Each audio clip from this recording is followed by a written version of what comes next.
નમસ્તે. ધોરણ 12 ગણિતમાં આપણે ચેપ્ટર 7 સંકલનનો અભ્યાસ કરીએ છીએ. સંકલનમાં સ્વાધ્યાય 7.2 જે આપણે આદેશની રીતે સંકલિત મેળવો. અહીંયા તો આપણે સ્પષ્ટ કીધેલું છે આદેશની રીતે. આપણે હવે આગળ જતા બધી રીતોનો સમગ્ર ઉપયોગ કરવાનો થતો હોય ત્યાં આપણે ખાસ આ સમજવાનું છે. તો આપણે દાખલા નંબર 1 થી 9 આપણે ગઈકાલે સમજેલા. દાખલા નંબર 10 જો તો તમારે મેળવવાનું છે સંકલન 1/x ઓછા વર્ગમૂળ x dx. તો આપણે આને એવી સ્વરૂપમાં ફેરવીએ કે કોઈ આદેશ ધારતા આપણે તેનું વિકલન કરીએ તો એ સરળતાથી dx ની કિંમત મેળવી શકાય અને સંકલનનું પ્રમાણિત સૂત્ર બનાવી શકાય. તો આપણે અહીં વર્ગમૂળ x કોમન કાઢીએ તો વર્ગમૂળ x ઓછા 1 dx આ રીતે વિધેય બનશે. હવે આપણે વર્ગમૂળ x જે છેદમાં છે તેનું સંકલન જો આ સિંગલ ટર્મ હોય એક જ પદ હોય તો સરળતાથી મેળવી શકાય. આ વસ્તુ જે છે વર્ગમૂળ x ઓછા 1 તેનું સંકલન પ્રમાણિત સૂત્ર દ્વારા શક્ય નથી. તો આપણે અહીં શું ધારીશું કે આ વર્ગમૂળ x ઓછા 1 બરાબર t ધારતા વર્ગમૂળ x ઓછા 1 બરાબર t ધારતા તમને વિકલન કરતા શું મળે છે 1/2 વર્ગમૂળ x dx બરાબર dt. તો dx ના છેદમાં વર્ગમૂળ x એ આપણે કિંમત રિપ્લેસ કરી શકીએ, તેની બદલે કિંમત મૂકી શકીએ. તો dx ના છેદમાં 2 વર્ગમૂળ x બરાબર 2dt. હવે I બરાબર જે સંકલન મેળવવાનું છે તો I બરાબર આપણી પાસે હવે ચલ વિધેય કઈ થશે dx ના છેદમાં વર્ગમૂળ x એટલે 2dt ના છેદમાં આ કિંમત જે છે તે વધશે વર્ગમૂળ x ઓછા 1 તે કેટલી છે t. તો આ બરાબર બે અચળ સંખ્યા છે અને 1 ના છેદમાં t એ પ્રમાણિત સૂત્ર છે log t વત્તા c. ચલ કિંમત ફરી મૂકતા t ની કિંમત મૂકતા તમને સંકલન મળે છે 2 log વર્ગમૂળ x ઓછા 1 વત્તા c. આ રીતે આપણે સરળતાથી આદેશ લઈને સંકલન કરી શકીએ. આદેશ ન લઈએ તો અહીંયા આપણે સંકલન કરવું અઘરું પડી જાય છે. તો આદેશની રીત આપણે સંકલન કરવા માટે સરળતા આપે છે. આ જ રીતે આપણે દાખલા નંબર 11 જોઈએ તો તમારે સંકલન મેળવવાનું છે x ના છેદમાં વર્ગમૂળમાં x વત્તા 4. 11મો દાખલો સંકલન x ના છેદમાં વર્ગમૂળમાં x વત્તા 4 dx. તો અહીં પણ તમે જોઈ શકો છો કે x છે તેનું સંકલન સરળતાથી કરી શકાય. વર્ગમૂળ x હોત ફક્ત છેદમાં તો પણ શક્ય હતું, પણ આપણી પાસે આ વિધેય કેવું છે વર્ગમૂળમાં x વત્તા 4 એટલે કે જે પ્રમાણિત નથી તેના માટે આપણે કિંમત ધારવાની છે. તો તમને આગળ દાખલામાં કીધેલું છે કે વર્ગમૂળ વાળી કિંમત છે તો આપણે x 4 બરાબર t પણ તમે ધારી શકો અને x 4 બરાબર t ધારો તો પણ યોગ્ય છે. x 4 બરાબર t ધારતા x બરાબર કેટલા થશે t ઓછા 4 અને આ જ કિંમતનું તમે સંકલન કરો તો dx બરાબર કેટલી કિંમત મળે છે dt. માટે આપણું સંકલિત I બરાબર x ની કિંમત કેટલી થાય છે t ઓછા 4 છેદમાં વર્ગમૂળમાં x વત્તા 4 એટલે વર્ગમૂળ t અને dx બરાબર dt છે.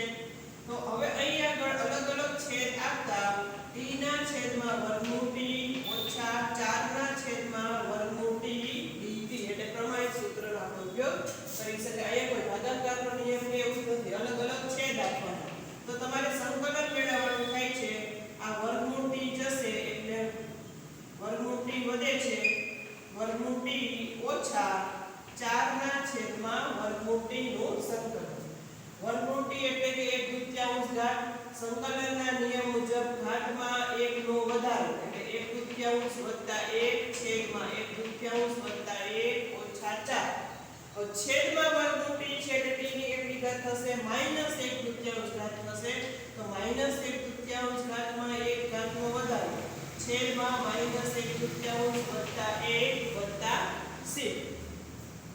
તો હવે આને લસા લઈ તમે સાદું રૂપ આપો તો I બરાબર t ની કેટલી ઘાત થશે? 3/2 ઘાત છેદમાં 3/2 ઓછા 4 t ની 1/2 ઘાત છેદમાં 1/2 ઘાત વત્તા c. આ બરાબર 2/3 t ની 3/2 ઘાત ઓછા આ બે અંશમાં જશે એટલે એ થશે 8 t ની 1/2 ઘાત વત્તા c. t ની કિંમત ફરી મૂકતા x માં તમને કિંમત મળે છે I બરાબર 2/3 t એટલે આપણે શું ધારેલા છે? x વત્તા 4 ની 3/2 ઘાત ઓછા 8 t એટલે x વત્તા 4 ની 1/2 ઘાત વત્તા c. આ રીતે આદેશનો ઉપયોગ કરી સંકલનની કિંમત સરળતાથી મેળવી શકાય છે. તો આ આપણે 10 દાખલા કે ઉદાહરણ આપણે સમજ્યા. તેમાં તમે શું જોઈ શકો છો? આ શોર્ટ મેથડ તમારે જોવાની છે. તો આનું સૂત્ર કેવું બનશે?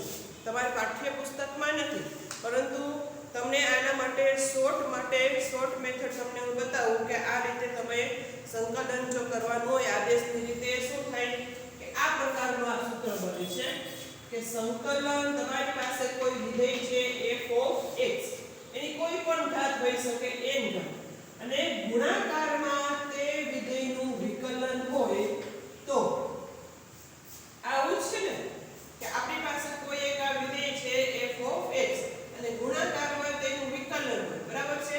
તો તે f of x ની n ઘાત ગુણ્યા f dash x dx હોય તો આ સંકલન સીધો તમે આ નિયમ ઉપયોગ કરી શકો, બરાબર છે? આ સંકલનનો નિયમ શું છે? તો આ બરાબર વિધેયની ઘાતમાં 1 નો વધારો f of x raised to n plus 1 ના છેદમાં n plus 1 વત્તા c. તો તમારે જો જાણવું હોય તો કોનું વિકલન તમને ગુણાકારમાં આપેલું છે તો તમે અહીં જોઈ શકો છો કે આપણી પાસે જો 11મો દાખલો જે છે બાજુમાં જ આપણે સમજીએ. આ રીતે જો સમજવું હોય તો વિચાર કરો કે એક વિધેય છે, આ જે તમને રકમ આપેલી છે એમાં એક વિધેય એવું છે કે જેનું વિકલન બાજુમાં ગુણાકારમાં આપેલું છે, બરાબર છે? તો આપણે આને આ રીતે લખી શકાય કે x 4 ની -1/2 ઘાત ગુણ્યા x dx. આ રીતે તમે લખી શકો, બરાબર છે? તો હવે તમે જોઈ શકો છો કે x 4 નું વિકલન શું થાય છે? dx. x 4 નું વિકલન તમે જો કરો તો એ કેટલું થાય છે? dx. અને આ બે તમારે શું લેવાના છે? સાથે લેવાના છે. આને આપણે આ x ની કેટલી ઘાત છે? 1 ઘાત, અને આ છે x 4 ની -1/2 ઘાત, બરાબર છે? તો fx ની કેટલી ઘાત થશે? -1/2 ઘાત ગુણ્યા x. તો આ તમે ગુણાકારમાં તમે વિચાર કરો તો f of x ની n+1 ઘાત છેદમાં n+1 વત્તા c સ્વરૂપમાં તમારે જો ગુણાકારમાં તેનું વિકલન હોય તો એ રીતે કરી શકો છો. તો અહીં આપણે જોઈએ તો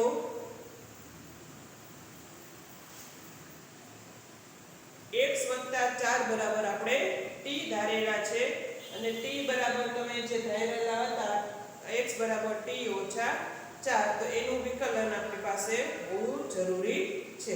તો આ પરિસ્થિતિમાં તમારે આ પ્રકારનું વિધેય હોય તો સીધો તમે આ વિધેયનો ઉપયોગ કરી શકો. અહીંયા તમારે આ ગુણાકારમાં શક્ય નથી, બરાબર છે? માટે તમારે ફરજિયાત શું કરવાનું થાય છે કે x 4 બરાબર t આદેશ લેવું જરૂરી બને છે. પણ આ ઉપરાંત તમે જો આપણે આગળ નવમો દાખલો કરેલો તો દાખલા નંબર 9 4x + 2 વર્ગમૂળમાં x વર્ગ વત્તા x વત્તા 1 dx આ પ્રકારના. અને અત્યાર સુધી આપણે જે દાખલા ગણેલા 9 સુધીને આ જ રીતના હતા. અહીંયા 11મા દાખલામાં તમે જોઈ શકો છો કે આપણે અહીંયા ગુણાકારમાં એવું વિકલન મળતું નથી, માટે અહીંયા ફરજિયાત તમારે શું લેવાનું થાય છે, સંકલન મેળવવા માટે x 4 t ધારવું પડે છે. તો અહીંયા આગળ આપણે બે કોમન કાઢીએ તો શું મળે છે, 2x + 1 વર્ગમૂળમાં x² + x વત્તા 1 dx. અહીંયા આપણે જોઈ શકીએ છીએ કે x² + x વત્તા 1 છે તેનું વિકલન d/dx of x² + x + 1 નું વિકલન શું થાય છે, 2x + 1. ત્યાં ગુણાકારમાં છે, બરાબર છે. તો માટે f of x બરાબર શું થાય છે, f of x બરાબર x² + x + 1 ની 1/2 ઘાત. અને માટે f' x બરાબર શું થાય છે, અહીંયા 2x + 1 આ મળે છે. તો હવે આ નિયમ પ્રમાણે fx ની n ઘાતના નિયમ પ્રમાણે સંકલન શું થાય છે, આ બે તો અચળ સંખ્યા છે, આ તમારે વિધેય લઈ લો f of x એટલે કે x² + x વત્તા 1 ની 1/2 ઘાત એટલે કે f of x ની n ઘાત ગુણ્યા f' x એટલે કોનું વિકલન છે, d/dx of x² + x વત્તા 1.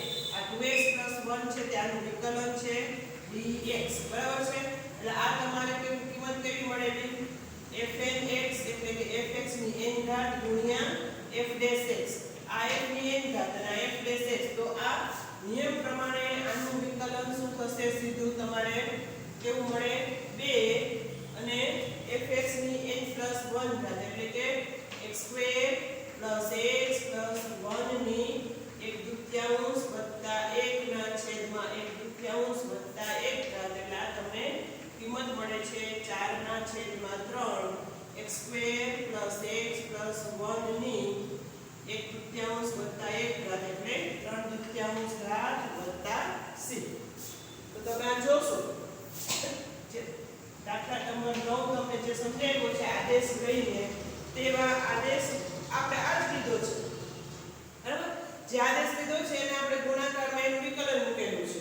તો આ તમારે સીધું જ તમે અહીંયા તમે આદેશ ન લ્યો અને આ સૂત્રનો આપણે fnx અને f'(x) ના નિયમનો ઉપયોગ કરીને તમે આ સીધું વિકલન મેળવી શકો છો. તમારે બતાવવું જરૂરી છે કે fx કયું વિધેય છે અને એનું વિકલન આ છે, શક્ય છે, એ આ ગુણાકારમાં છે કે નહીં એ બતાવવું જરૂરી છે. આ રીતે આ નિયમનો ઉપયોગ તમે ખાસ કરીને તો તમે જે કોમ્પિટિટિવ એક્ઝામ આપવાની છે જી ની, તેમાં આવા નિયમનો ઉપયોગ તમે કરો તો શોર્ટમાં એટલે કે ટૂંકી રીતે તમે સરળતાથી કરી શકો છો. ત્યારબાદ આવો જ એક બીજો નિયમ તમને શોર્ટમાં તમારે ગણતરી કરવા માટે બતાવું તો f'(x) ના છેદમાં fx પ્રકારનું વિધેય હોય, સંકલન f'(x) ના છેદમાં fx dx પ્રકારનું વિધેય હોય, સંકલિત મેળવવાનું હોય. તો આનું તમારું સીધું સંકલન શું થશે, log fx + c, log fx + c, બરાબર છે. તો હવે તમને આ ઉદાહરણ એક આપું તો જો તમે દાખલા નંબર 3 જે આપણે સ્વાધ્યાય 7.2 માં તો તે તમે જો તો આ પ્રકારનું ઉદાહરણ થશે કે છેદમાં જે વિધેય છે તેનું વિકલન અંશમાં હોય, છેદમાં જે વિધેય છે તેનું વિકલન અંશમાં હોય તો આ નિયમનો ઉપયોગ સીધો તમે કરી શકો. 1/x વત્તા x log x આવું વિધેય તમને આપેલું છે. આ દાખલા નંબર 3 જે આપણે સમજેલો હતો એ. તો અહીંયાથી આપણે શું કરીએ, ત્યાં x કોમન કાઢેલા એટલે 1 + log x dx, બરાબર છે. હવે આ 1/x એટલે આ રીતે લખી શકાય 1/x એના છેદમાં 1 + log x લખી શકાય dx. હવે અહીંયા તમે જુઓ તો આ f of x બરાબર તમે 1 + log x લ્યો છો તો f'(x) કેટલા થશે, f'(x) બરાબર 1/x. એટલે આ કેવા પ્રકારનું વિધેય છે, f'(x) ના છેદમાં f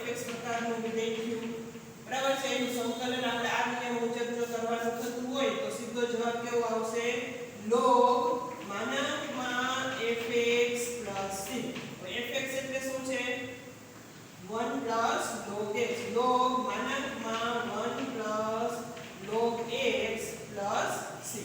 તો અહીંયા આપણે જ્યારે આદેશની રીતે કરતા હતા ત્યારે તમે શું આને ધારેલું હતું 1 પ્લસ log x બરાબર t ધારીને કરતા હતા, બરાબર. પણ આ રીતે જો તમે ખ્યાલ આવી જાય કે આ વિકલન છે આનો અંશમાં, તો સીધું આ નિયમનો ઉપયોગ કરીને આપણે સંકલન મેળવી શકીએ. અથવા તો આપણે આ ખ્યાલ આવી જાય કે ગુણાકારમાં વિધેયનું વિકલન એ ગુણાકારમાં છે, તો સીધું આપણે આ નિયમનો ઉપયોગ કરીને સંકલિત મેળવી શકીએ. તો આ તમારી શોર્ટ મેથડમાં તમે આ રીતે ઉપયોગ કરી શકો છો. તમારા પાઠ્યપુસ્તકમાં નથી, પણ આ સૂત્ર તમે આ રીતે યાદ રાખો તો પણ આ રીતની ગણતરી સૂત્રથી ગણતરી તમે કરો તો એ યોગ્ય છે. ત્યારબાદ હવે આપણે કેટલા 11 દાખલા સુધીનું કરેલું, બાકીના જે 12 થી આગળ દાખલા છે આખું સ્વાધ્યાય એ તમને હું PDF મોકલું છું, તેમાંથી તમે સમજીને કરી શકશો.